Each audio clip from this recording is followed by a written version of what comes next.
Hello बच्चों, तो हमारा पैराबोला कंप्लीट हो चुका है। जैसा कि मैं लास्ट क्लास में पैराबोला कंप्लीट कर दिया था और आप लोग को बोला था कि हम लोग नेक्स्ट क्लास में क्या स्टार्ट करेंगे, प्रॉब्लम्स ऑन पैराबोला करेंगे। जो बच्चे मुझे नहीं जानते हैं उनको मैं बता दूं कि ये मतलब मुझे नहीं जानने का मतलब ये क्या चल रहा है वो नहीं जानते। तो ये हमारा पैराबोला का क्लास चल रहा है। हम लोग पैराबोला का पूरा कंसेप्ट पढ़ चुके हैं, रिवाइज। अब हम लोग क्या करने वाले हैं, पैराबोला के क्लास प्रॉब्लम करने वाले हैं। तो आप मेरे चैनल पे जाइए, पैराबोला का कॉनिक सेक्शन का एक अपना वो बना हुआ है प्लेलिस्ट, उसमें पैराबोला पूरा पढ़ लो तो सवाल समझ में आएगा। ठीक है, और अब स्टार्ट करते हैं हम लोग पैराबोला के क्वेश्चन करने। ओके, फर्स्ट टाइम आए हो तो सब्सक्राइब कर दो, सब्सक्राइब करोगे तो मुझे भी मोटिवेशन मिलेगा ना। ठीक है, चलो अब स्टार्ट करते हैं। तो देखिए आज का फर्स्ट क्वेश्चन क्या कह रहा है। क्वेश्चन अच्छा है, बढ़िया सवाल है। ये जेई एडवांस में शायद आ चुका है, एडवांस 2014 में आया हुआ सवाल है। ठीक है, तो देखो इसमें पैराबोला का सवाल है, सर्कल और पैराबोला मिक्स है इसमें। तो जो क्वेश्चन आते हैं ना, तो कॉमन टेंजेंट को लेके ना बहुत सारे क्वेश्चन जेई में मेंस में आते हैं। कॉमन टेंजेंट कहने का मतलब है कि कोई एक ही स्ट्रेट लाइन होगा, वो सर्कल और पैराबोला दोनों पे टेंजेंट का काम करेगा, या सर्कल एलिप्स पे, सर्कल हाइपरबोला पे, या हाइपरबोला पैराबोला पे। तो कुछ ऐसा क्वेश्चन आते हैं कॉमन टेंजेंट के। तो मैं ये कहूँगा कि कॉमन टेंजेंट वाला कंसेप्ट क्वेश्चन करोगे तो ध्यान से करना, कॉमन टेंजेंट के कंसेप्ट अच्छे से समझ जाना है। ओके, तो वैसा ही ये भी एक सवाल है। देखो क्या कहता है सॉरी, क्वेश्चन में लिखा हुआ है। अच्छा, मैं सवाल ना यहाँ पे थोड़ा यहाँ पे छोटा छोटा लिखा हूँ, आप देख रहे होगे, क्योंकि अगर मैं सवाल बड़ा था, अगर मैं लिखता तो बोर्ड पूरा जगह नहीं रहता। ठीक है ना, सॉल्यूशन के लिए। देखो क्वेश्चन में लिखा हुआ है, tangent to the curve y equal to x square plus 6 at the point P1,7। ठीक है, अच्छा कमेंट करके मुझे बताना कि अगर मैं सवाल आपको लगे कि मैं काफ़ी छोटा लिखा हूँ क्वेश्चन, तो कमेंट करके बताना। मैं थोड़े से आपको अब नेक्स्ट क्लास से कोशिश करूँगा थोड़ा बड़ा लिखने का। क्वेश्चन में लिखा हुआ है tangent to the curve this. ठीक है, कहीं नहीं लिखा हुआ है यहाँ पे पैराबोला, लेकिन अपन तो पढ़ चुके हैं ये पैराबोला है। y equal to x square plus 6, this is what, this is parabola. तो इस कर्व पे कि किसी पॉइंट P पे एक लाइन क्या कर रहा है, स्ट्रेट लाइन टेंजेंट का काम कर रहा है। वो पॉइंट P क्या है, 1,7। ठीक है, अब आगे लिखा हुआ है touches the circle this also. तो मतलब ये जो सर्कल लिखा हुआ है, ये circle x square plus y square plus 16x plus 12y plus equal to 0, इस पर भी क्या कर रहा है, वो टेंजेंट का काम कर रहा है, सर्कल को भी टच कर रहा है। ओके, मतलब कोई एक स्ट्रेट लाइन है जो पैराबोला और सर्कल दोनों पे टेंजेंट का काम कर रहा है। पैराबोला को जहाँ पे टच कर रहा है वो पॉइंट P है, जिसका कोऑर्डिनेट 1,7 दिया हुआ है क्वेश्चन में। यहाँ तक इन्फॉर्मेशन समझ गए हम लोग। ठीक है, अच्छा सर्कल को जहाँ पे टच कर रहा है वो पॉइंट Q है सॉरी। तो then the coordinate of Q is, तो Q का कोऑर्डिनेट पूछ रहा है। सवाल समझ में आ गया, एक स्ट्रेट लाइन है, पैराबोला को P पे टच कर रहा है, सर्कल को Q पे टच कर रहा है, तो Q का कोऑर्डिनेट निकालना है। बहुत सिंपल है, देखो कैसे करेंगे। सबसे पहले कुछ ऐसा फिगर बनाते हैं। मान लो ये पैराबोला है, ठीक है, इसके किसी पॉइंट P पे एक लाइन टेंजेंट है, जो आगे सर्कल है, एक सर्कल पे भी टेंजेंट का काम कर रहा है, सर्कल पे भी कर रहा है टेंजेंट का काम। ये पॉइंट P का कोऑर्डिनेट है 1,7। ओके, पैराबोला का इक्वेशन क्या लिखा हुआ है, y equal to x square plus 6। Circle का इक्वेशन क्या है, x square plus y square plus 16x plus 12y plus c। अच्छा, यहाँ पे कांस्टेंट टर्म सर्कल का अननोन है, यहाँ पे पता नहीं है क्या है ये कांस्टेंट टर्म। ठीक है, इक्वल टू 0। ये जहाँ पे सर्कल को टच कर रहा है वो पॉइंट Q है। तो निकालना क्या है बच्चों, Q का कोऑर्डिनेट निकालना है। ओके, सबसे पहले यहाँ पे ना हम स्ट्रेट लाइन का इक्वेशन निकाल लेते हैं। ये जो स्ट्रेट लाइन जो टेंजेंट का काम P और Q पे टेंजेंट का काम कर रहा है, उसका इक्वेशन निकाल लेते हैं। आप कहोगे सर कैसे निकालेंगे, तो बच्चों हम लोग पैराबोला में पैराबोला के टेंजेंट का पॉइंट फॉर्म पढ़े हुए हैं क्या। पॉइंट फॉर्म का मतलब है पैराबोला के किसी पॉइंट पे अगर टेंजेंट का इक्वेशन निकालना होता है तो t इक्वल टू 0 लगा देते हैं। अगर उस पॉइंट का कोऑर्डिनेट पता होता है, पॉइंट ऑफ कॉन्टैक्ट, तो t इक्वल टू 0। तो हम लोग ना इसका इक्वेशन निकाल लेते हैं, equation of tangent, equation of tangent okay to parabola. ठीक है, तो क्या हो जाएगा बताओ, क्या होता है, y को रिप्लेस करते हैं y plus y one by two से, तो y को रिप्लेस करेंगे y plus y one. y1 क्या होता है, उस पॉइंट का y कोऑर्डिनेट जहाँ पे टच करता है, by 2 equal to x square को किससे रिप्लेस करेंगे, x1 से, x इंटू x1 क्या है, 1 है, प्लस 6। ठीक है, यहाँ तक आया। देखो तो ये हो गया y plus 7 equal to 2x plus 12, 2 का मल्टीप्लाई कर देंगे, क्रॉस मल्टीप्लाई, 2x में मल्टीप्लाई होगा, 6 में भी मल्टीप्लाई होगा, तो ये इक्वेशन क्या हो गया, 2x minus y plus 5 equal to 0। आया समझ में? तो ये अपना स्ट्रेट लाइन का इक्वेशन आ गया। ये किसका इक्वेशन है, इस टेंजेंट लाइन का इक्वेशन आ गया। आगे बात समझ में? अब सुनो, ये जो टेंजेंट लाइन है ना, आगे चलकर क्यू को भी टच कर रहा है। ठीक है, मतलब सर्कल को टच कर रहा है पॉइंट क्यू पे। सर्कल का सेंटर क्या होगा बताओ, -8 -6 होगा, लिख दो, -8 -6 इस सर्कल का सेंटर हो गया। अब देखो अपने को ना सर्कल के सेंटर से इस टेंजेंट पे परपेंडिकुलर डालेंगे तो क्यू पे होगा, फुट इसका लाई करेगा। ठीक है, तो अब मैं इस क्वेश्चन को ना 2 तरीके से करूँगा। अब यहाँ तक तो ठीक है। अब यहाँ पे क्यू का कोऑर्डिनेट हम 2 मेथड से निकालेंगे, तो मेथड 1 भी लगाएंगे और मेथड 2 भी अप्लाई करेंगे। तो पहले यहाँ तक लिखिए, फिर देखिए करते हैं। लिखिए, लिख लिया। देखो इक्वेशन ऑफ टेंजेंट अपने पास आ चुका है, इस टेंजेंट लाइन का इक्वेशन। देखो 2 मेथड से बताएंगे, पहला मेथड देखते हैं। सुनो, इस लाइन का इक्वेशन स्लोप क्या है, इसका स्लोप है, देखो अगर कोई लाइन का इक्वेशन, ध्यान देना, ax plus b y plus c equal to 0 होता है, मतलब general equation of straight line, तो m की जो वैल्यू होती है क्या होती है, -a/b होती है। स्लोप क्या होता है, -a/b, है ना। कैसे होता है देखो, बी वाई को छोड़ दो यहीं पे, -ax माइनस सी, तो y इक्वल टू क्या हो गया, -a/b x माइनस सी। तो ये किस में कन्वर्ट हो गया, y equal to mx plus c में, तो m का वैल्यू क्या हो गया, -a/b हो गया। तो यहाँ से करते हैं स्लोप, इसका स्लोप कितना हो जाएगा, -a/b, तो slope of tangent, slope of tangent क्या हो गया, -a क्या है 2, बाय b क्या है -1, तो स्लोप ऑफ टेंजेंट बच्चों आ जाएगा 2। अब आपको लगेगा सर स्लोप ऑफ टेंजेंट क्यों निकाल रहे हैं यहाँ पे, है ना, स्लोप ऑफ टेंजेंट क्यों निकाल रहे हैं। देखो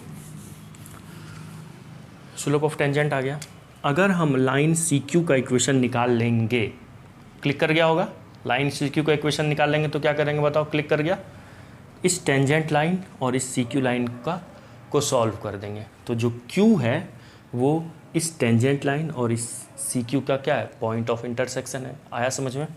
तो क्या करेंगे, CQ लाइन का इक्वेशन निकाल देंगे, इस स्ट्रेट लाइन, इस टेंजेंट स्ट्रेट लाइन और इस CQ लाइन का पॉइंट ऑफ इंटरसेक्शन निकाल देंगे, तो अपना आंसर आ जाएगा। एक तो मेथड ये है, तो पहले इससे करते हैं, फिर एक दूसरा मेथड बताऊंगा। ठीक है, इसमें आप चाहो तो मेथड 1 हेडिंग दे देना। देखो नाउ अब लिखते हैं equation of CQ। Equation of CQ क्या होगा, इक्वेशन ऑफ CQ, तो y पॉइंट स्लो फॉर्म लगा देते हैं, y माइनस y1, तो y माइनस y1, तो माइनस माइनस प्लस 6 हो जाएगा, बोलो कर दो 6, दिक्कत तो नहीं, y माइनस ऑफ y1, तो y माइनस y1 माइनस 6 है, तो माइनस माइनस प्लस हो जाएगा। देखो मैं ये मान के चल रहा हूँ, अगर आप पैराबोला का लेक्चर देख रहे हो तो ये स्ट्रेट लाइन का इक्वेशन पॉइंट स्लो फॉर्म में वगैरह पता होगा, इक्वल टू m। अब सुनो, स्लोप ऑफ CQ क्या हो जाएगा, m ऑफ CQ क्या हो जाएगा। अगर इस लाइन का स्लोप 2 है तो क्या होगा, ये दोनों लाइन आपस में परपेंडिकुलर है। अगर इसका लाइन स्लोप क्या है, 2 है, तो लाइन इसका क्या हो जाएगा, -1/2 होगा ना। कैसे होगा, दो अगर स्ट्रेट लाइन परपेंडिकुलर होते हैं तो उनके स्लोप का मल्टीपल -1 के इक्वल होता है। तो this slope of CQ into slope of tangent equal to -1 होगा। तो स्लोप ऑफ CQ क्या हो जाएगा, -1/2, है ना। स्लोप ऑफ CQ क्या हो गया, -1/2 equal to m x minus x1, x minus क्या करेंगे, x1 क्या है बताओ, x1 क्या है देखो, लिखिए x1 की वैल्यू -8 है, तो +8 हो जाएगा। चलो इसको सॉल्व करते हैं, तो ये हो गया 2y + 12 इक्वल टू -8,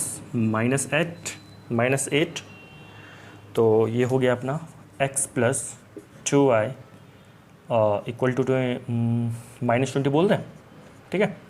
चलिए इक्वल टू -20।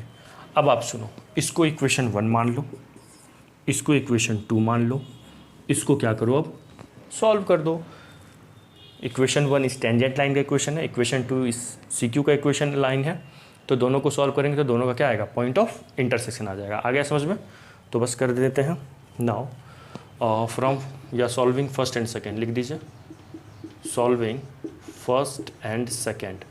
फर्स्ट और सेकंड को सॉल्व करो। फर्स्ट इक्वेशन क्या है, 2x minus y plus 5 equal, एक काम करें क्या, 5 को इधर ले आओ, -5 लिख दो उसको, ठीक है, -5 और x plus 2y equal to -20।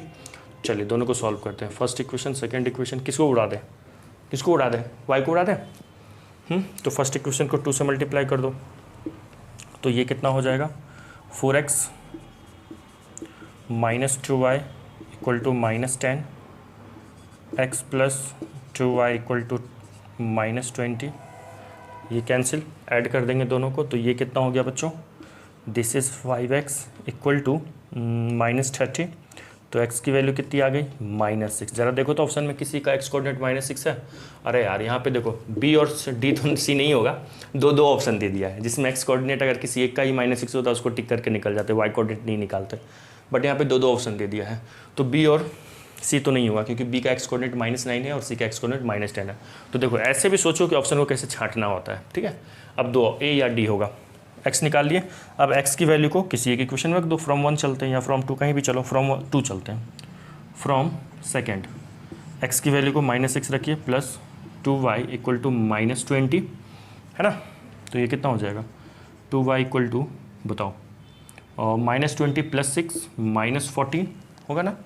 तो y की वैल्यू कितनी आ गई, -7। तो क्या आ गया, q का कोऑर्डिनेट क्या आ गया बच्चों, -6, -7। देखो ऑप्शन है a नहीं है, बी टी सी तो नहीं होगा, D for Dolly is the correct answer. आया समझ में, है ना, D for daily is the correct answer. ये तो एक मेथड था, एक और मेथड बताता हूँ, इसको लिखिए पहले। चलिए बच्चों, अब हम लोग इसका मेथड 2 देखते हैं। क्या देखेंगे, अब हम लोग इसका मेथड 2 देखेंगे कैसे करेंगे। देखो इसके लिए मैं आप लोग को थोड़ा सा रिवाइज करवाऊंगा। स्ट्रेट लाइन में हम लोग फुट ऑफ परपेंडिकुलर निकालने का एक तरीका होता था। जैसे मान लो कोई पॉइंट ए है, लेट से दिस इज, इसका कोऑर्डिनेट है मान लो x1 y1, ठीक है, ये कोऑर्डिनेट क्या है x1 y1, और कोई एक स्ट्रेट लाइन है जिसका इक्वेशन है ax plus b y plus c equal to 0। तो अगर मैं इस a से इस स्ट्रेट लाइन पे परपेंडिकुलर डालूँ और अगर इसका कोऑर्डिनेट मान लो b है, मान लेते हैं b है ना, तो b का कोऑर्डिनेट कैसे निकालेंगे, इसका एक तरीका होता है। देखो क्या होता है, x माइनस x1, मान लेते हैं b का कोऑर्डिनेट क्या है, x, y है, क्योंकि इस स्ट्रेट लाइन में कोई भी पॉइंट का कोऑर्डिनेट हम x, y मान सकते हैं। तो मान लेते हैं b का कोऑर्डिनेट क्या है, x, y है। तो x माइनस x1 अपॉन इधर से x का कोफिशिएंट, याद है फुट ऑफ परपेंडिकुलर वाला method, y minus y1 upon b equal to minus of ये जो पॉइंट है ना जिसका हम लोग फुट निकाल रहे हैं उसको इस स्ट्रेट लाइन में रख दो, ठीक है, जैसे डिस्टेंस निकालने के लिए रखते हो। तो क्या होगा, ax1 plus by1 plus c upon under root नहीं, a square plus b square, ठीक है, फुट हो गया। यहीं पे ना अगर यहाँ पे 2 का मल्टीप्लाई कर देते तो वो इस a का इमेज दे देता नीचे की साइड, ठीक है। तो हम लोग तो यहाँ पे क्या निकाल रहे हैं हम लोग तो इसमें क्या निकाल रहे हैं, इमेज निकाल रहे हैं। तो बस इस मेथड से करते हैं। एक बार आप लोग खुद से ट्राई करो खुद से ट्राई। तो देखो कैसे करेंगे बच्चों, मान लो ये पॉइंट C है, तो C से हम जो स्ट्रेट लाइन पे परपेंडिकुलर डाले हैं, तो Q क्या कर रहा है, Q तो फुट ऑफ परपेंडिकुलर ही तो है, इस परपेंडिकुलर का फुट तो है। तो बस वैसे कर लेंगे हम लोग उस कंसेप्ट पे, ठीक है। तो बस देखिए क्या करना है, अननोन माइनस नोन, ऐसे याद रखना है, अननोन माइनस नोन, मतलब जो नहीं पता है माइनस जो पता है। तो हम लोग को क्या नहीं पता है, Q का कोऑर्डिनेट मान लो भी नहीं, मान लो क्या नहीं पता था, है ना। अब तो क्या होगा यहाँ पे, x माइनस ऑफ x1 क्या है -8, तो +8 हो जाएगा अपॉन x का कोफिशिएंट। इस स्ट्रेट लाइन में x का कोफिशिएंट देखो क्या है, 2 है ना, 2 equal to y minus of y1, तो y1 ही -6 है, तो +6 हो जाएगा अपॉन इस स्ट्रेट लाइन में टेंजेंट में y का कोफिशिएंट क्या है, -1, तो -1 डाल दो इक्वल टू माइनस ऑफ इस पॉइंट को, जिस पॉइंट का इमेज फुट निकाल रहे हैं उसको क्या करो, उस स्ट्रेट लाइन में रख दो। तो माइनस देखो 2 इंटू -8 तो हो जाएगा -16, फिर y की जगह -6 रखेंगे तो +6 हो जाएगा +5 upon a square plus b square, 2 का स्क्वायर 4 -1 का स्क्वायर 1 5, है ना। तो यहाँ से कितना हो जाएगा ये, x plus 8 upon 2 equal to y plus 6 upon -1। तो देखो ये हो जाएगा 6 5 11 -16 प्लस 11 -5, एक माइनस पहले से तो +5 और नीचे भी 5, तो ये पूरा कैंसिल हो गया, ठीक है ना, +1 बचेगा यहाँ पे। ओके, तो x प्लस, एक बार इनको इक्वेट करो इन दोनों को, तो x + 8 = 2, तो x की वैल्यू क्या आ गई, 2 - 8 दैट इज़ -6। आया समझ में? फिर क्या करो, y वालों को इक्वेट करो, तो y + 1, y + 6 - 1 = 1, तो y + 6 = -1 है ना, तो y = -1 - 6 दैट इज़ -7। आ रहा है समझ में? यहाँ तो सिंपल मैथ लग रहा है ना। तो ऐसे भी निकाल सकते थे, तो देखो दूसरा मेथड फुट निकाल लिया हम लोग। तो ये क्या आ गया, x का कोऑर्डिनेट -6, y कोऑर्डिनेट -7। तो ये पहला वाला को मेथड 1 कर लेना, इसको मेथड 2 लिख लेना कॉपी में अपने, ठीक है। तो D for Dell is the correct answer दोनों में। आया समझ में? तो देखो इस क्वेश्चन से हम लोग क्या क्या सीखे। पैराबोला के टेंजेंट का पॉइंट फॉर्म रिवाइज हो गया पहला, ठीक है। सेकेंड क्या रिवाइज हो गया अपना, फुट ऑफ परपेंडिकुलर रिवाइज हो गया। सर्कल का सेंटर कैसे निकालते हैं ये तो बहुत इजी है, ये रिवाइज हो गया। तो एक मतलब एक अच्छा सवाल था, ठीक है। चलिए लिख लीजिए इसको, अब फिर दूसरा क्वेश्चन करेंगे। चलिए बच्चों, अब नेक्स्ट क्वेश्चन देखते हैं। बढ़िया सवाल है ये भी। देखो, अच्छा ये कब आया हुआ था, ये अपना एडवांस 2017 में आया हुआ है, ठीक है। एडवांस 2017 में आया हुआ क्वेश्चन है। देखो क्वेश्चन में लिखा हुआ है, अच्छा अगर आप लोग को लगता है कर हो जाएगा तो वीडियो को पॉज करके खुद से करो, ठीक है। देखो सवाल में लिखा हुआ है, if a cord which is not a tangent, मतलब एक कॉर्ड है टेंजेंट नहीं है, मतलब कॉर्ड है, of the parabola y² = 16x, मतलब एक कॉर्ड है y² = 16x, has the equation this 2x + y = p, है ना। And the mid point of this chord, उस कॉर्ड का मिड पॉइंट क्या है, h, k। Then which of the following values possible of p, h and k, मतलब p, h और k का value पूछ रहा है, ठीक है। एक पैराबोला दिया हुआ है, उसके कॉर्ड का इक्वेशन दे दिया है और कॉर्ड का मिड पॉइंट भी दिया हुआ है सॉरी, ठीक है। तो p, h और k का वैल्यू पूछ रहे हैं। देखो पैराबोला क्या है, y² = 16x, तो मान लेते हैं कुछ ऐसा दिखेगा वो पैराबोला, है ना। ये क्या है, ये पैराबोला कौन सा है, y² = 16x। इस पैराबोला का किसी कॉर्ड का इक्वेशन दिया हुआ है, मान लो कॉर्ड है AB, ओके। कॉर्ड क्या है, AB। उस कॉर्ड का मिड पॉइंट अपने को पता है, let's say mid point is what, mid point को मान लो m, है ना। उसका कोऑर्डिनेट दिया हुआ है अपने पास h, k, okay. Equation of this cord क्या दिया हुआ है, इक्वेशन ऑफ कॉर्ड गिवन है, क्या दिया हुआ है, 2x + y = p, ठीक है। आप चाहो तो p को इधर ले आओ तो -p = 0 हो जाएगा। ये इक्वेशन दिया हुआ है, ये कैसे पता है अपने को, क्योंकि ये गिवन है सवाल में, इक्वेशन ऑफ दिस कॉर्ड दिया हुआ है, तो अपने को ये p निकालना है और ये मिड पॉइंट का जो h और k है ये फाइंड आउट करना है, ठीक है। सुनो, हम लोग लास्ट क्लास में पढ़ाया था मैं, किसी भी कॉर्ड का इक्वेशन जब मिड पॉइंट दिया होता है तो क्या होता था, कॉर्ड जिसका मिड पॉइंट होता है तो क्या, equation of chord whose mid, जिसका मिड पॉइंट होता था क्या होता था बताओ, t = s1, बताया है ना लास्ट क्लास में। किसी भी कॉर्ड का इक्वेशन ऑफ कॉर्ड जिसका मिड पॉइंट अपने को पता होता है, उस कॉर्ड का इक्वेशन क्या निकाल देते हैं, t = s1। ऐसा ही हम लोग सर्कल में भी करते हैं, पैराबोला में भी ऐसा ही होगा, एलिप्स में भी ऐसा ही होगा और हाइपरबोला में भी ऐसा ही होगा, सेम होगा। सेम आपको यूज़ करना है, t = s1, t पता है, x² को रिप्लेस करना है x(x1) से, ये सब पता ही है। s1 क्या है, जो आपका पैराबोला का इक्वेशन है ना, वो उसको हम लोग s से डिनोट किए थे। s1 का मतलब है उस पैराबोला में वो जो मिड पॉइंट दिया होता था x1 y1, उसको रख देना है तो वो s1 बन जाता है, s फॉर स्कूल, ठीक है ना, s1 बन जाता है, ओके। तो अगर मैं कहूँ इस ये जो m है इसके रिस्पेक्ट में अगर मैं इक्वेशन ऑफ कॉर्ड बोलूँ, equation of chord whose mid point क्या है, m, h, k, जिसका मिड पॉइंट क्या है, m, h, k, क्या हो जाएगा, t = s1, है ना, t = s1, हम लोग पढ़े हुए हैं लास्ट क्लास में ये चीज़। तो आपको बस अच्छा ये 16 थोड़ी ना होगा, ये 16x होगा ना, 16x है ना, हाँ 16x लिखा हुआ है। तो क्या करते हैं हम लोग, तो इस पैराबोला को पहले बना लेते हैं, y² - 16x = 0, यही अपना क्या है, यही अपना s है ना, यही क्या है अपने पास s है। तो t को क्या, t का मतलब क्या है, y, y1 और x को रिप्लेस करना x + x1/2 से।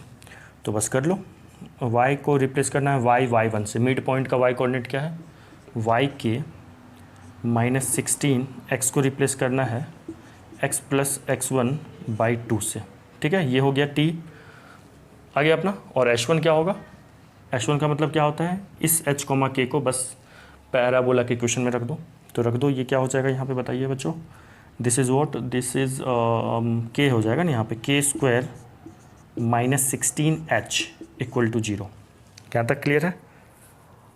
ठीक है, चले। h के क्या होगा, कोई कोऑर्डिनेट होगा, तो h के कोई रियल नंबर में ही बिलोंग कर रहा होगा, तो ये जो ओवरऑल वैल्यू होगा ये कोई ना कोई रियल नंबर है ना, कोई अननोन रियल नंबर है। और यहाँ पे वेरिएबल क्या है, y के, x और h और k वेरिएबल नहीं है, y और x वेरिएबल है। तो यहाँ से अपना ये 8 टाइम्स में कैंसिल हो जाएगा, तो ये हो गया y के -8x -8h = k² -16h। इस साइड ले आओ, या एक काम करते हैं, चलो उधर लेके चलो, क्योंकि x को मैं पॉजिटिव बनाना चाहता हूँ। तो ये हो गया 8x, ठीक है, 8x माइनस ky, ठीक है, प्लस 8h, उधर क्या है माइनस, इधर जाएगा तो प्लस 8h होगा, और -16 तो कितना हो जाएगा, -8h हो जाएगा। बताओ, ये RHS में जाएगा ना, तो +8 -16, तो -8h प्लस k² = 0। ये क्या आ गया अपने पास, इक्वेशन ऑफ दिस कॉर्ड, इसी कॉर्ड का इक्वेशन आ गया। और इसी कॉर्ड का इक्वेशन दिया हुआ भी है, इसी कॉर्ड का इक्वेशन देखिए सवाल में बच्चों दी हुई भी है। आ रहा है समझ में? इस कॉर्ड का इक्वेशन दिया हुआ है, और इस कॉर्ड का इक्वेशन हम लोग अपना कंसेप्ट t = s1 से निकाल भी लिए। मतलब किसी एक ही कर्व का या किसी भी एक ही स्ट्रेट लाइन का 2 इक्वेशन निकल गया। आ गया। अब देखो क्या होगा, पहले लिखो यहाँ तक फिर बताता हूँ। लिखिए, लिख लिए? लिखिए जल्दी से, फिर रफ करेंगे। चलो बच्चों, मैंने रफ कर दिया। अब सुनो, इक्वेशन 1 और इक्वेशन 2। तो इक्वेशन 2 अपने पास यहाँ लिख देता हूँ मैं, यही है। इक्वेशन ऑफ कॉर्ड भी यही है, उसी कॉर्ड का इक्वेशन, एक तो उस कॉर्ड का इक्वेशन दिया हुआ है सवाल में, और एक हम लोग निकाले हैं t = s1 का कंसेप्ट लगा के, ठीक है ना, जो पढ़े हुए थे लास्ट क्लास में, उस कंसेप्ट से हम लोग निकाल लिए हैं। ओके, देखो अब सुनो, यहाँ पे ना एक कंसेप्ट मैं सिखाता हूँ आप लोग को, एक कंसेप्ट सिखाता हूँ कि मान लो किसी भी एक कर्व का 2 इक्वेशन है। ऐसा तो पॉसिबल है नहीं, एक कर्व का कोई एक कर्व है, या स्ट्रेट लाइन हो, या सर्कल हो, या पैराबोला, हाइपरबोला, एनीथिंग, उसका एक ही कोई इक्वेशन हो, कोई पर्टिकुलर कर्व को कोई पर्टिकुलर इक्वेशन रिप्रेजेंट करेगा। यहाँ पे तो 2 इक्वेशन रिप्रेजेंट कर रहा है। जब भी ऐसा होगा, मैं ना एक स्ट्रेट लाइन को लेके समझा देता हूँ। मान लो ये स्ट्रेट लाइन है, ठीक है, इसका इक्वेशन मान लो कोई कह रहा है कि a1x + b1y + c1 = 0 है। इसी स्ट्रेट लाइन का इक्वेशन एक कोई कह रहा है a2x + b2y + c2 = 0 है। बट सामने वाला क्या कह रहा है, नहीं मेरा, ये मान लो 2 इंसान है, एक इक्वेशन 1 है अपने पास और एक इक्वेशन 2 है, दोनों क्या कह रहे हैं कि मेरे अलग अपने अपने स्ट्रेट लाइन है। तो ऐसा क्या होगा, यहाँ पे एक ही स्ट्रेट लाइन पे दूसरा, मतलब ओवरलेप कर रहा होगा ऐसा, ठीक है, एक ही पे दूसरा, तो दोनों एक ही स्ट्रेट लाइन दिख रहा है। तो मतलब कहने का मतलब है दोनों स्ट्रेट लाइन का इक्वेशन सेम ही है, मतलब दोनों एक ही स्ट्रेट लाइन है, एक दूसरे पे ओवरलेप कर रहा है, ठीक है ना। तो जब भी ऐसा होता है, मतलब एक ही कर्व का 2 इक्वेशन, अब मैं कह सकता हूँ दोनों स्ट्रेट लाइन एक ही स्ट्रेट लाइन है। एक कर्व का जब भी 2 इक्वेशन होता है, तो याद रखना, चाहे वो 2 डिग्री कर्व हो या लीनियर कर्व हो, कैसा भी इक्वेशन हो, ध्यान रखना उनके जो वेरिएबल्स के कोफिशिएंट का रेशियो होता है हमेशा सेम होता है। मतलब क्या कह दिया मैं, कोई एक कर्व है, उसका 2 इक्वेशन दिया हुआ है, तो इक्वेशन तो एक्स वाई में दिया रहेगा, ठीक है, और कहेगा कि ये दोनों इक्वेशन ना सिम वन ही इसी कर्व को, ये पर्टिकुलर कर्व को रिप्रेजेंट कर रहा है। जैसे सामने वाला मुझे को कह रहा है कि ये जो a1x + b1y + c1 = 0 और a2x + b2y + c2 = 0 है, ये दोनों इक्वेशन इसी स्ट्रेट लाइन को रिप्रेजेंट कर रहा है। तो एक्स वाई का कोफिशिएंट का रेशियो और ये कांस्टेंट टर्म का रेशियो सेम होता है, ठीक है।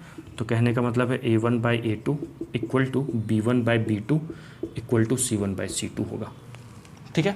अब सुनो, अगर मान लो 2 कर्व पैरेलल होगा, कुछ इस टाइप का पैरेलल होगा, तो बस कांस्टेंट टर्म का रेशियो इक्वल नहीं होता है, बाकी वेरिएबल का इक्वल ही होता है।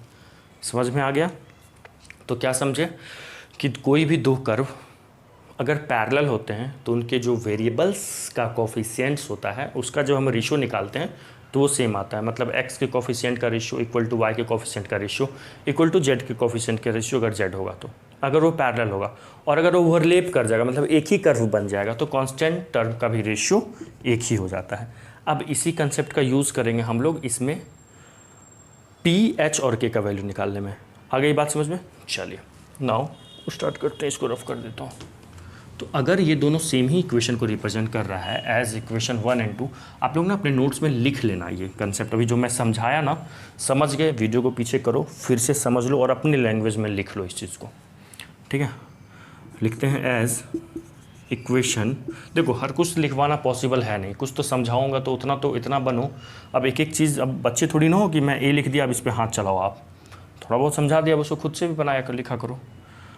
As equation 1 and 2 represent same straight line, represent same chord, या हाँ सेम chord लिख दो, सेम chord। सो तो हम कह सकते हैं 2/8 इक्वल टू, इधर y का कोफिशिएंट क्या है 1 और यहाँ पे क्या है -k, इक्वल टू यहाँ पे कांस्टेंट टर्म क्या है -p और यहाँ पे कांस्टेंट टर्म क्या है। देखो इसीलिए मैं थोड़ी देर पहले बोला था h और k यहाँ पे कांस्टेंट है तो ये पूरा ओवरऑल कोई अननोन कांस्टेंट है, ठीक है। तो ये -8h + k² है ना, ये इक्वल हो गया। तो ये कितना देगा बच्चों? अगर मैं इन दोनों को कंपेयर करूँ पहले तो ये 1/4 इक्वल टू -1/k, तो यहाँ से k की वैल्यू ना -4 आ रही है। क्या आ गई k की वैल्यू? -4। फर्स्ट टू को कंपेयर किए तो k का वैल्यू क्या आ गया? -4। तो देखो ऑप्शन में -4 है k का वैल्यू, एक ऑप्शन में है, दो ऑप्शन में है। तो देखो ऑप्शन नंबर ए और बी तो नहीं होगा, ऑप्शन सी और डी में ही कुछ होगा, ठीक है। अच्छा मान लो -4 सब में होता तो बी और तो ए और बी भी पॉसिबल होता। अभी फ़िलहाल तो ऑप्शन सी या ऑप्शन डी पॉसिबल है, ऑप्शन ए बी और ऑप्शन ए पॉसिबल नहीं है।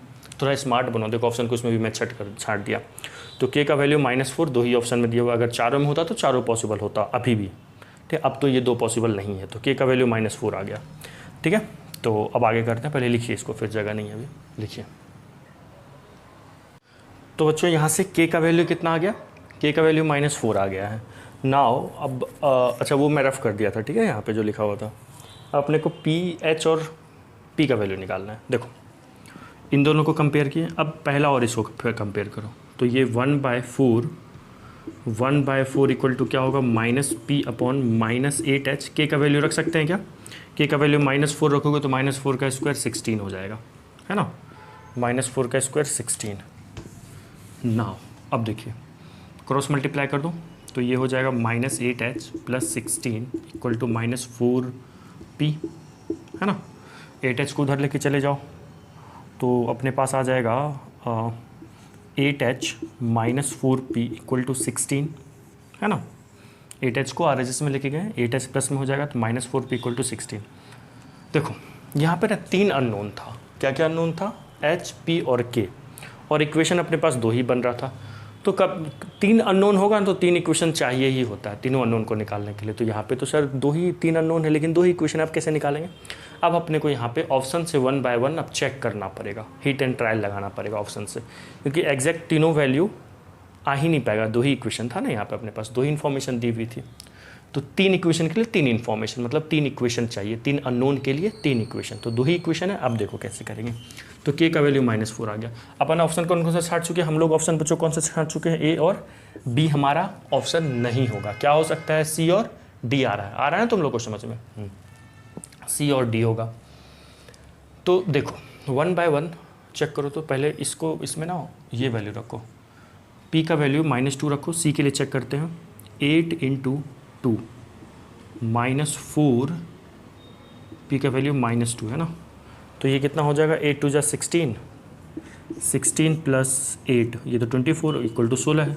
तो ऑप्शन सी नहीं सेटिस्फाई कर रहा, तो ऑप्शन डी से ऑब्वियसली अब करेगा ही, ए बी तो होगा ही नहीं, लेकिन फिर भी चेक कर लेते हैं। ऑप्शन सी भी नहीं होगा, चलो ऑप्शन डी चेक कर लेते हैं। पी का वैल्यू 2 रखो, पी का वैल्यू क्या रखना है?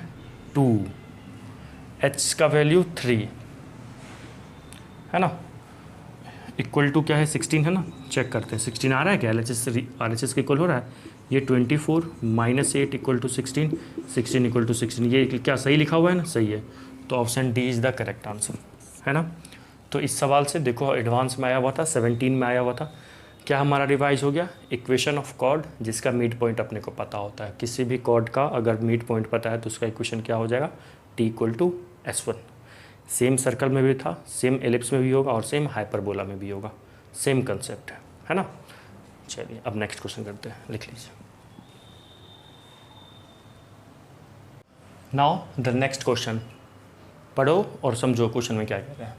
क्वेश्चन में लिखा हुआ है the tangent to the parabola y square equal to 4x y square equal to 4x का क्या है, क्या निकालना है, क्या निकालना है अभी क्या पता पहले सवाल तो पढ़ लें। The tangent to the parabola y square equal to 4x at the point, किस पॉइंट पे tangent, at the point where it intersect the circle. It intersect the circle मतलब कौन इंटरसेक्ट कर रहा है, ये पैराबोला इंटरसेक्ट कर रहा है सर्कल को इन द फर्स्ट क्वाड्रेंट, ठीक है, पासिस थ्रू द पॉइंट। आया समझ में, क्वेश्चन देखो समझाता हूँ क्या कह रहा है। एक पैराबोला है, ठीक है, वो किसी सर्कल को इंटरसेक्ट कर रहा है, मान लो ऐसे इंटरसेक्ट कर रहा है, ठीक है। चलो बना ही लेते हैं, रियल फिगर ही बना लेते हैं। ये वाई एक्सिस, ये एक्स एक्सिस हो गया, ये अपना पैराबोला हो गया और ये सर्कल कुछ ऐसा होगा, है ना। देखो सेंटर 0 0 है, तो देखो ये पैराबोला और ये सर्कल एक दूसरे को 2 बार इंटरसेक्ट कर रहा है। तो जहाँ फर्स्ट क्वाड्रेंट में जहाँ पे इंटरसेक्ट कर रहा है ना, वहाँ पे जो टेंजेंट होगा वो किस पॉइंट से पास कर रहा है ये पूछ रहा है। वहाँ पे जो टेंजेंट होगा फर्स्ट क्वाड्रेंट में मान लो ए पे कट कर रहा है और फोर्थ में बी पे कट कर रहा है। तो फर्स्ट में जहाँ पे इंटरसेक्ट कर रहा है वहाँ पे अगर हम उस पैराबोला पे टेंजेंट बनाएंगे तो वो टेंजेंट किस पॉइंट से पास करेगा। तो मतलब कहने का मतलब है जो टेंजेंट एक स्ट्रेट लाइन है वो स्ट्रेट लाइन किस पॉइंट से पास करेगा। तो कोई भी स्ट्रेट लाइन जिस पॉइंट से पास करता है उसके लिए स्ट्रेट लाइन के इक्वेशन में वो पॉइंट रख के देख लेते हैं सेटिस्फाई कर रहा है या नहीं कर रहा है, ऐसा ही करते हैं ना। तो यहाँ पे अपने को स्ट्रेट लाइन का इक्वेशन निकालना पड़ेगा। कौन से स्ट्रेट लाइन का, तो टेंजेंट स्ट्रेट लाइन का, जो टेंजेंट है उस स्ट्रेट लाइन का यहाँ पे क्या करना पड़ेगा, इक्वेशन निकालना पड़ेगा। सवाल में क्या कह रहा था कि जो पैराबोला है, the tangent to the parabola, the tangent to the parabola, इस पैराबोला पे जो टेंजेंट होगा, ठीक है, वेयर, कहाँ पे tangent, where this parabola cuts the circle in the first quadrant, first quadrant में जहाँ पे कट करेगा, इंटरसेक्ट करेगा, वहाँ पे जो हम टेंजेंट बनाएंगे वो टेंजेंट किस पॉइंट से पास करेगा। फंडा क्लियर हो गया। हमको अपने को टेंजेंट का इक्वेशन निकालना है, ठीक है ना। टेंजेंट का इक्वेशन का 3 फॉर्म जानते हैं, point form t equal to 0, slope form y equal to mx plus C वाला, सी की जगह पे कंडीशन ऑफ टेंजेंट डाल देते हैं, और parametric form y equal to x plus a t square for this parabola. 3 form. तो यहाँ पे कौन सा फॉर्म अप्लाई करेंगे, यहाँ पे हम लोग पॉइंट फॉर्म लगाएंगे। क्यों लगाएंगे, पॉइंट हम लोग निकालेंगे ना, यहाँ पे दोनों कर्व को सॉल्व करेंगे, उनके पॉइंट ऑफ इंटरसेक्शन आ जाएंगे, तो पॉइंट ऑफ इंटरसेक्शन आ गए तो पॉइंट फॉर्म लगा लेंगे। आ रही बात समझ में। चलो अब स्टार्ट करते हैं। एक ये हो गया, मान लो इक्वेशन 1 है, और इक्वेशन नंबर 2 मान लो मान क्या लो, सर्कल के इक्वेशन को मानना पड़ेगा, है ना। ये इक्वेशन 2 आ गया from first and second, first और सेकंड को सॉल्व करते हैं। वाई स्क्वायर की वैल्यू 4x रख दो यहाँ पे, तो 4x equal to 4x equal to 5, है ना। Y square equal to 4x है, तो x square plus y square, 4x y square की जगह पे 4x रख दिए इक्वल टू 5, है ना। इसको सिंप्लीफाई कर मिडिल टर्म स्प्लिट कर लेते हैं, 4x माइनस 5 इक्वल टू 0 हो जाएगा, है ना। तो ये x square plus 5x minus x minus 5 equal to 0, 5 common आ रहा है, तो x plus 5 sorry x common आ रहा है, -1 x प्लस 5 इक्वल टू 0। तो यहाँ से बच्चों x की एक वैल्यू 1 आ रही है और एक वैल्यू -5 आ रही है ना। तो x की एक वैल्यू 1 आ रही है, तो x की एक वैल्यू 1 आ रही है, तो आप यहाँ पर रख दो। तो और 5 -5 भी आएगा, -5 क्यों आएगा, x की वैल्यू -5 होगा ही नहीं। देखो बता रहा हूँ, सुनो। x की वैल्यू अगर हम 1 रखते हैं तो वाई स्क्वायर किसी भी इक्वेशन में, चलो फ्रॉम 1 चलते हैं, फ्रॉम फर्स्ट, फ्रॉम, देखो यहाँ पे किस इंटरेस्टिंग चीज़ बताऊँगा, फ्रॉम फर्स्ट चलते हैं। तो अगर मैं x की वैल्यू को 1 रखा क्या रख रहा हूँ मैं, x की वैल्यू को 1 यूज़ कर रहा हूँ, अभी -5 नहीं यूज़ कर रहा हूँ, ठीक है, x की वैल्यू को 1 यूज़ कर रहा हूँ। तो 1 रखेंगे तो यहाँ पे क्या हो जाएगा, वाई स्क्वायर इक्वल टू 4 × 1 4, तो y की वैल्यू क्या आ जाएगी, +-2, है ना, +-2। तो मतलब एक बार y का वैल्यू क्या होगा 2 और एक बार क्या होगा -2, है ना। तो इसका मतलब ये जो सर्कल है ये इस पॉइंट का कोऑर्डिनेट क्या ले सकता हूँ मैं 1,2 फर्स्ट क्वाड्रेंट है और फोर्थ क्वाड्रेंट में x प्लस में y माइनस में। तो ये जो b है इसका कोऑर्डिनेट क्या हो जाएगा 1,-2। अब आप लोग कहोगे सर फिर -5 का भी तो कुछ होना चाहिए। चलो रखते हैं, देखो क्या सीखेंगे यहाँ से। y² को -5 रखें तो ये क्या हो गया -20। अब एक बात बताओ, किसी भी नंबर का स्क्वायर, नंबर क्या कोई भी रियल चीज़ का स्क्वायर नेगेटिव तो नहीं होता, रियल चीज़ नहीं बोलो, y भी तो कोई कोऑर्डिनेट ही होगा ना, y का वैल्यू कुछ ना कुछ रियल नंबर ही होगा। तो किसी भी रियल नंबर का स्क्वायर नेगेटिव नहीं होता, मतलब ये इमेजिनरी है।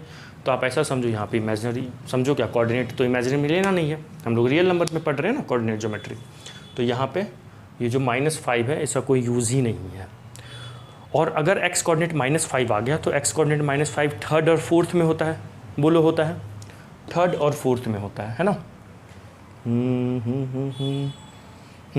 थर्ड और फोर्थ, हाँ सही है, थर्ड और फोर्थ में होता है। तो आप एक बात देखो यहाँ पे ये जो सर्कल है और ये पैराबोला है थर्ड और फोर्थ में एक दूसरे को कहीं पे इंटरसेक्ट कर रहा है, बोलो कर रहा है तो हम बोलेंगे इमेजिनरी। इमेजिन करो, इमेजिनरी कट कर रहा है इसीलिए इमेजिनरी आ रहा है y की वैल्यू। अंडर रूट आयोटा 20 आ रहा है, अंडर रूट 20 आयोटा आ रहा है ना। आ रही है बात समझ में, ठीक है ना। एक मिनट लाइट प्रॉब्लम हो रही है, ज़रा ठीक कर दूँ, हाँ ठीक है ना, ठीक है। तो इसीलिए हम लोग y यहाँ पे -20 इसलिए नहीं पॉसिबल हो रहा है, क्योंकि अगर y -20 पॉसिबल होता तो x की वैल्यू -5 यहाँ पे लेना होता, और x की वैल्यू अगर हम लोग x की वैल्यू -5 लेंगे तो हमारा क्या होगा, अगर x की वैल्यू -5 लेते तो थर्ड या फोर्थ क्वाड्रेंट में, थर्ड या सेकेंड या थर्ड में जाते।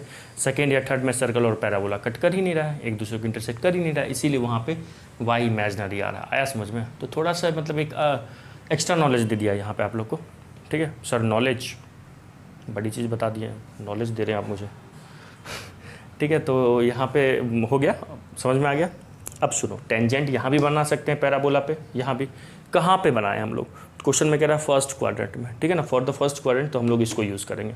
इसको मैं रफ कर दूँ, लिख लीजिए इसको, वीडियो को पॉज करके लिख लीजिए, रफ कर रहा हूँ।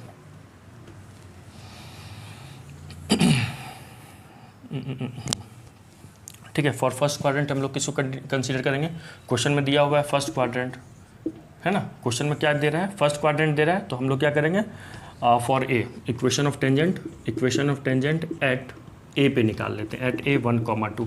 बस आप यहाँ पे क्या अप्लाई कर दो बच्चों, t = 0 ऑन हुड।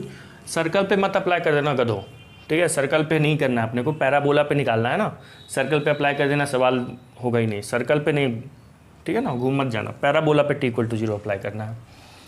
तो y² का वैल्यू y1 होता है यहाँ पे, तो y1 क्या है 2 है ना, तो 2 = 4x की जगह पे क्या रखेंगे, x + x1 तो 1 है अपॉन 2, ये 2 से कट जाएगा, तो ये हो गया 2y = 2x + 2।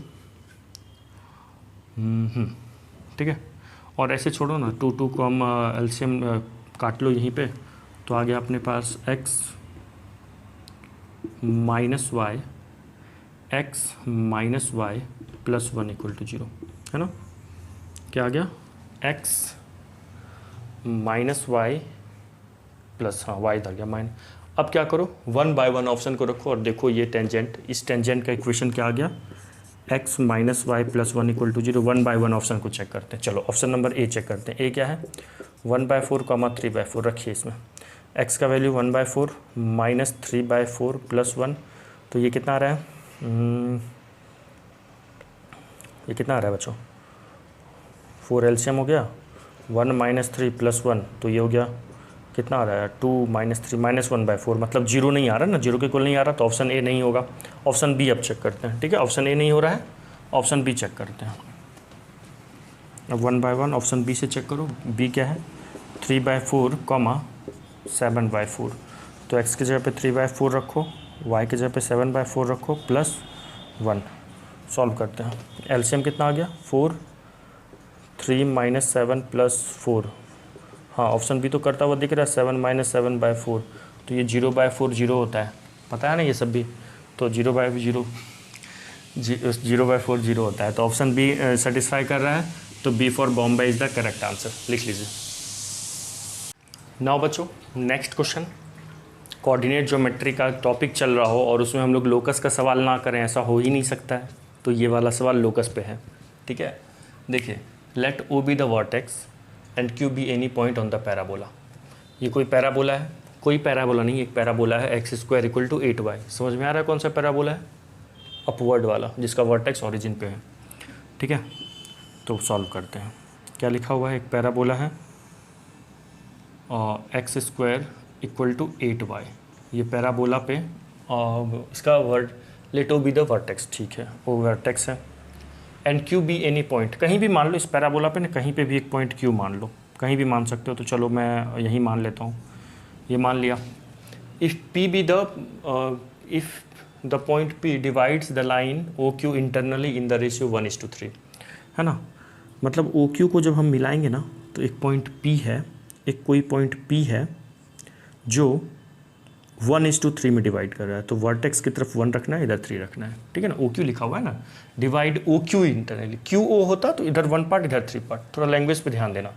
O Q internally in the ratio 1:3। Then the locus of P, P का लोकस बताया हुआ है लोकस के क्वेश्चन में जिसका भी लोकस निकालना होता है उसको h, के मान लो। कंडीशन जो भी दिया होता है उसको सिंप्लीफाई करो, खोपड़ी लगाओ अपना। लास्ट में जो भी h के में इक्वेशन आएगा, h को x से, k को y से रिप्लेस करना है, बस। देखो ये क्या हो गया 3, ये 1। अब p का कोऑर्डिनेट हम h, के मान सकते हैं क्या, है ना। अब सुनो, इंटरनली डिवाइड कर रहा है तो यहाँ पे कहीं ना कहीं सेक्शन फार्मूला हिंट कर रहा है अपने को। ये ओरिजिन है तो इसका वर्टेक्स तो ओ होगा। ये जो वर्टेक्स है ओरिजिन है तो उसका कोऑर्डिनेट ओ बोले तो 0, 0 होगा, है ना।